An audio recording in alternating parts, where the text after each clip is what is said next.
Þetta erindi heitir Út í vorið og það er svona ykkur hugdetta að kemur grein í Bændablaðinu á morgun sem hefur þennan titil og það sem er svona til umfjöllunar þessi tími að vorinu vandasami tími sem má segja þegar við erum að sleppa sem sagt fénu ánum bornum af húsi og þessi viðbrigði að fara af heyjum og inn í fóðrun og yfir á græn grös. Og nú það náttúrulega ærnar eru undir miklu álagið þarna, það markmið flestra bænda að sem flestar fara út með 2 lömb og þannig að þær þurfa að hafa þarna heilmikið fyrir að sjá og síðan þetta er svona síbreytilegt hvernig reyninni hentar að fara að þessu frá ári til árs eftir hvernig tíðin og allt eins og þið þekkið en þannig að þetta ærnar haldi fullri nyt og mjólki lömbunum vel þessar fyrstu vikur ævinnar sem eru ákaflega mikilvægur og vita að hafa mjög mikil áhrif á hvaða þroska lömbin ná.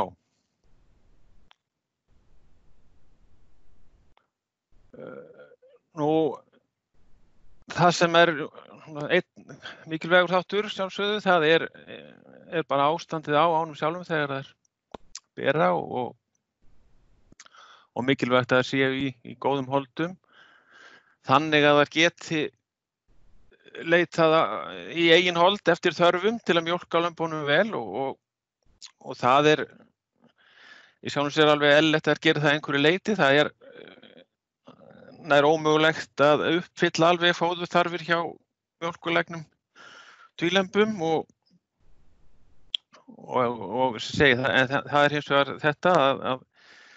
að þessi forði sé umtalsverður sem hægt að sækja í og það náttúrulega veturinn sem hefur kannski farið í það að byggja hann upp að einhverju leyti en samt náttúrulega takmörk kannski fyrir öllu og svona talað það sem æskilegt að ærnar séu svona aðeins alveg í blá lokin komnar yfir í þann fasa að svona ganga aðeins á sjálfa sig svona með að klára meðgönguna þannig að þær séu svona þannig betur svona búnar í það að byrja mjaltaskeiðið og verða minni viðbrigði heldur en ef þær eru ofsalega mikið aldar en þannig náttúrulega eru þetta aðeins mismunandi viðmið en sem sagt það séu mjög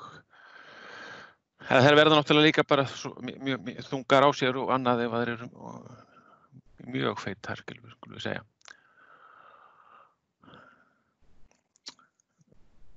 Nú það svo trú margra bænda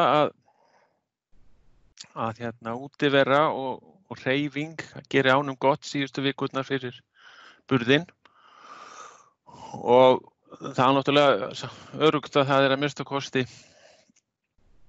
einhvers konar aðlögun að þessum komandi breytingum að fara húsvistinni en áhrifin hins vegar á það hvort að burður gengur betur ef það úti heldur en inni það náttúrulega það sem margir bændur segja en og svo sem ekki ástæða til að draga það í efa en hins vegar má nefna þarna eitt lokaverkefni sem var unnið fyrir rúmlega 10 árum síðan einmitt þetta, það sem var reynt að skoða þetta og það var hann Einar Kári Magnússon sem nú yfir kjötmatsmaður sem að tók það verkefni að skoða áhrif útivistar á síðari hluta meðgöngu á burðarerfiðleika, fæðinga, þunga og vaxtarhraða lamba í sínu BS-verkefni á Landbúnaðarháskólann og þessi tilraun var gerð á á hesti og þar voru bornir saman 2 hópar, annar hópurinn hafði aðgang á útivist en hinn ekki. Og helstu niðurstöður á þessu voru þær að þar kom ekki fram marktækur munur á burðarerfiðleikum milli þessara hópa. Og það sem hann þó var hann á þann veg að það var heldur meiri burðarerfiðleikar hjá útihópnum. En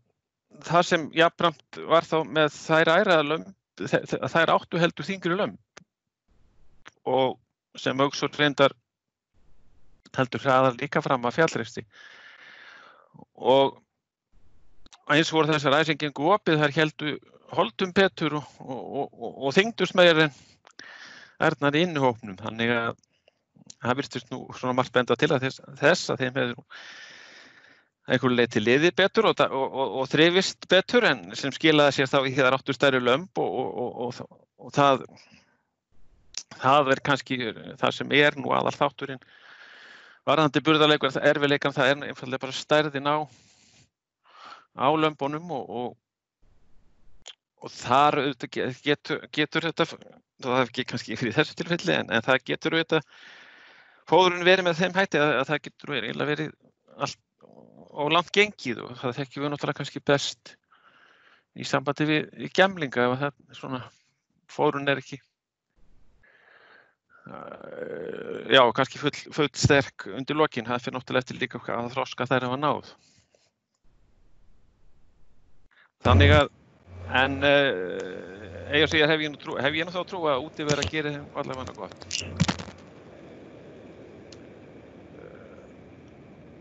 Nú einhver með kveikt á hátalaranum. Jæja, síðan ef við lítum á næstu glæru, þá varðandi tímasetningu á sauðburðinum að þá má segja að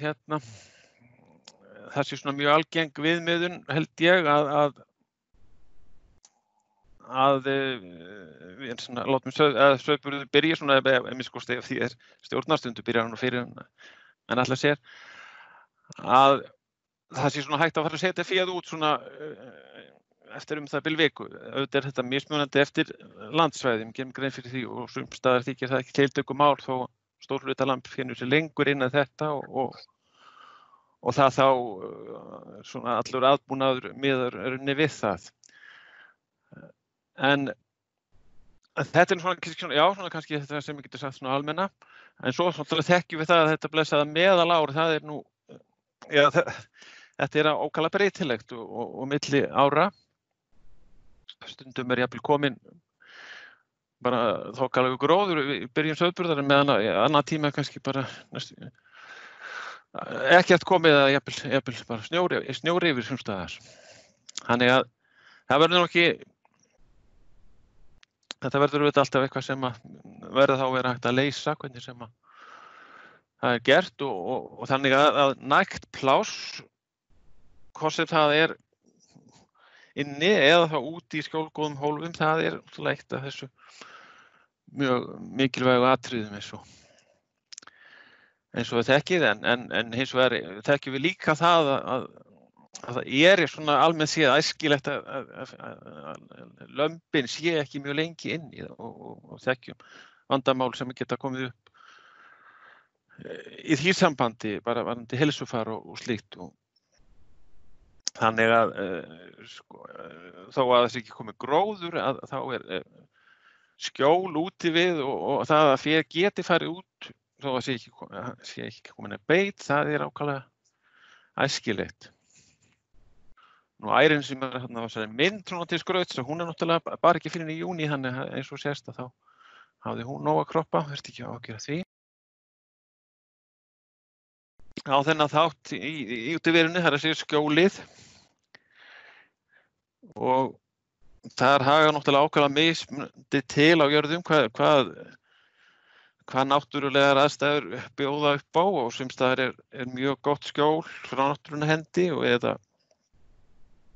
það hefur jafnvel verið komið upp konur skógalundir eða skjólbelti eða eitthvað sem féð getur haft skjól af. En svo líka hægt að gera þetta, búa þetta einfaldlega til og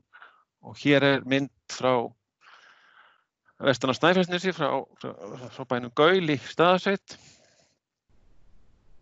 Og þarna sjáum við að það verið notaðir gámar og byggt utan við þá, já, þetta svona sunnan við þá, þetta skjól fyrir, þarna vestáttin, norðan og norðaustanátt eins og nú svo sem við á landinu og þetta hefur verið. Og þarna býsna gott skjól myndi maður halda. Og þau eru það komið þessu upp á 3 stöðum og þetta á öðrum stað og þetta auðvitað tekið þar ennþá vetur og svoleiðis en þið sjáu hvernig þetta og svo náttúrulega gjafahringir og alls konar gjafakassar og dót sem þarna tilbúið þegar á þarf að halda. Og hér 3. myndin og 3. skjólið og þetta eins og jörð, þetta flatlent og það lítið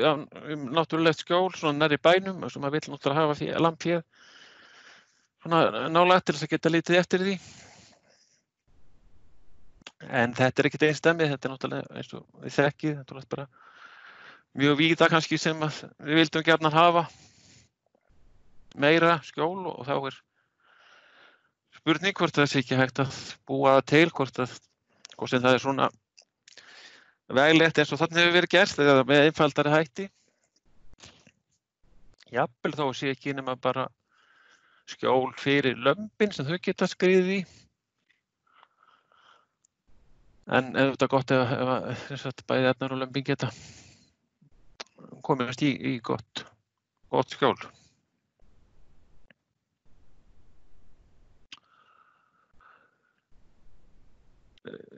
Síðan náttúrulega ekki síður mikilvægt þetta varðandi skjólþáttinn að það bara það sem utan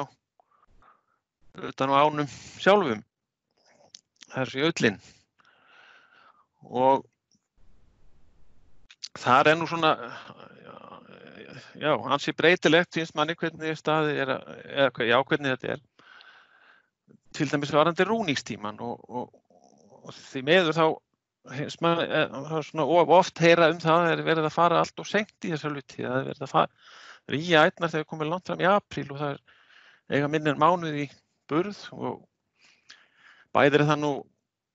svona kannski ekkert sérstaklega vera að veltast með þar þó menn getur nú farið vel með það svona áleiðinni meðgöngunni en miklu frekar hitt að sem við þekkjum að jafnvel þó að sé bara ágætlega fóðrað þá ullast alltaf lítið. Það öll áherslan á fóstrin þessar síðustu vikur þannig að þær alltaf ulla litlar og illa búnar undir vorhret og hrakninga. Og þess vegna svona myndi ég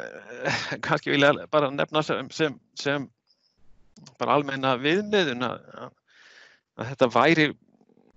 það ætti að vera búið ekki þegar það væru 6 vikur í burð eða kannski getur verið nefnt líka bara meðan við jafndægur eða jafndægur að voru eða eitthvað slíkt þá svona allavega algengt að það sé það bil 6 vikur í burð hjá mjög mörgum og síðan þá hitt að það þetta með misnúaðið nú tala ég svona út frá því að það svona algengast að það sé haustrúið og síðan sé þetta snúaðið sem verið að taka. Það má þetta alveg hugsa sér það sama líka með vetraraull en það það að skilja, það að segja að skilja eitthvað eftir, sérstaklega á eldri ám og eða marglembum sem að við vitum að það að fyrra leggja í lömbin og ullin af þeim vex hugsanlega ennþá minna. Horfa á þetta svolítið út eftir aldri og síðan ekki síður af því að það nú svo almennt líka orðið þessi fósturtalið að styðjast eitthvað við rúningin eða það allavega mjög fínt ef það hefur verið talið áður en að farið í rúningin. Það lendir ekki alltaf þannig. En setja þetta svolítið, láta þetta ekki dragast of lengi að fara í fara í rúningi. Mér finnst alveg skelfilegt þegar maður heyrir að þessi verða að ríkja alveg í loka apríl og skilur ekki hvernig það hægt að fara í það þá, en því miður kemur það fyrir. Og bara svona eins og þessari mynd þá sjáum við hérna mismunandi mikið rúnar. Þarna það fer eftir aldri þarna og líka fósturfjölda. Og svo þetta líka sko einmitt með skjólið sem maður hefur og plássið sem maður hefur inni og síðan sauðburðinn, maður horfir til þess saman. Þá getur, ef maður hefur kannski lítið pláss inni og veit það alveg, og það getur maður svona tryggt sig svolítið með því að ganga þá ekki á nærri ánum með að taka þeim snoði. Þetta og skilja eitthvað eftir á þeim til skjóls, svona þessum eldri eða hvernig sem maður metur það. Þetta á ekki að vera til stór skemmda fyrir varðandi höfuðstöllina. Þetta ekkert óskaplegt mál að taka þessa snepla af það sem eftir verður af því og talsvert af því losa þessi nú við. Það fer enda mjög eftir landi sem það ganga á svoleiðis. En þetta svona leggja svolítið áherslu á þetta því ég held að þetta geti bjargað talsvert miklu að gangi ekki á nærriðum með varðandi klæðnaðinn, ef svo má segja. Nú kemur nú síðasta glæran. Bara svona minning hvar á því 4. maí 2018, 4. maí 2020 verður gríðarlega merkilegur dagur. Þetta sem allir eiga að hlakka til hans, eins og við þekki. En svona eins og allir vitið, þá komast undir svona bakslög og þetta var nú svo sem ekki alvarlegt þarna, það var alhvít jörð og hefði maður svo sem heldur eitt lukkulegu með þegar komin í maí. Og við þurfum, svo við förum nú aðeins yfir í kannski þessa orðaræðu þessar vikurnar með allar þessar viðbrögð og sviðsmyndir og svona. En við sjálfum sér erum sauðfjárbændur rauninni með eitthvað svona í kollinum, einhverja viðbragðsáætlun, hvað ætlum við að gera ef þetta fer svona eða svona. Við erum auðvitað sjálfsagt með það vel hugsað eða vel í stakk búin til að bregðast við því þegar það verður sem verst og kannski fæstir geta nú alveg bjarga öll eins og bestur á kosið en já, við þurfum svona alltaf að hafa það aðeins svona bak við eyrað hvað og svo að vona það besta og það gerir maður að sjálfsögðu fyrir komandi vor. Það var nú reyndar sagt í hádegisfréttunum að vorið væri komið þannig að bara trúa því allavega góð spá fyrir næstu daga. En ég ætla nú bara eins og að láta þessu þá spjallum þessa glæru lokið og ég segi þessi grein kemur hann í Bændablaðinu, hún ítalegri en sem segir þetta nú bara spjallum kannski þætti sem svo sem engin nýjung en hér geta samt líka bændur kannski svolítið miðla reynslu hvernig þeir gera og í hvet ykkur einmitt eða þeir eru með eitthvað á eftir sem þið viljið koma að, til dæmis sambandi við sniðu á lausnir varðandi skjól eða hvaðeina sem að þessu kemur að endilega